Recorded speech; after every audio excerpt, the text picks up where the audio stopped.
Hi friends, இன்றைக்கி நம்ம பார்த்துக்கிட்டு இருக்க இது என்னன்னு பார்த்தீங்கன்னா, ஒரு 150 ஆண்டுகளுக்கு முன்னாடி ஐயர்கள் அப்படின்னு சொல்கிறோம்ல, இன்றைக்கி அர்ச்சனை பண்ணுற கோயிலில் பூஜை பண்ணுறாங்கல்ல, அவங்க வாழ்ந்த ஒரு வீடு தான். இந்த வீடு வந்து எங்கே இருக்குது அப்படின்னு பார்த்தீங்கன்னா, ஸ்ரீவில்லிபுத்தூர்லேருந்து சிவகாசி போகிற வழியில் இருக்கிற பண்டதம்பட்டி அந்த ஊருக்கு ஆப்போசிட்டில் இருக்கிற ஒரு ஊரில் இருக்குது.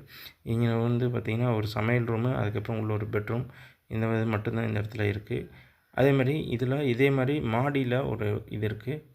அந்த மாடிக்கு மேலே ஒரு மாடி இருக்குது. அதாவது மேலே வந்து போகிறதுக்கு பாதை இருக்குது. பட் எல்லாமே இந்த வீடு ஃபுல்லாக அண்ட் ஃபுல்லாக வந்து டெஸ்ட்ராய் ஆகிடுச்சு. இந்த வீட்டுக்கு பாத்தியப்பட்ட எல்லாருமே வந்து இப்போ இங்கே இல்லை, அப்ராட் அப்படின்னு வெளியில் போய் எல்லாம் செட்டில் ஆனதுனால இந்த வீடு அப்படியே கைவிட்டாங்க. இந்த இதில் ஒரு ஏணிப்படி இருந்திருக்கு, மர ஏணிப்படி. அது வழியாக மெத்துக்கு போகிற மாதிரி ஒரு ஆப்ஷன் இருந்திருக்கு. பட் அது உடஞ்சி போனதுனால யாரும் அதை பராமரிக்கலை.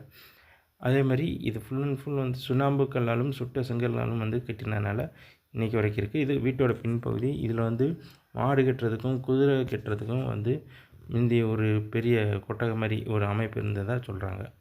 ஓகே, இதில் இன்னொரு ஸ்பெஷல் என்னென்னா, இந்த மாடியில் நின்று பார்த்தோம் அப்படின்னா ஸ்ரீவில்லிபுத்தூர் கோபுரமும் தேர் ஓடும்போது தேரை இங்கேருந்து பார்த்தா தெரியும் அப்படின்னு இந்த பகுதி மக்கள் சொல்கிறாங்க. ஓகே, பார்க்கலாம். நன்றி.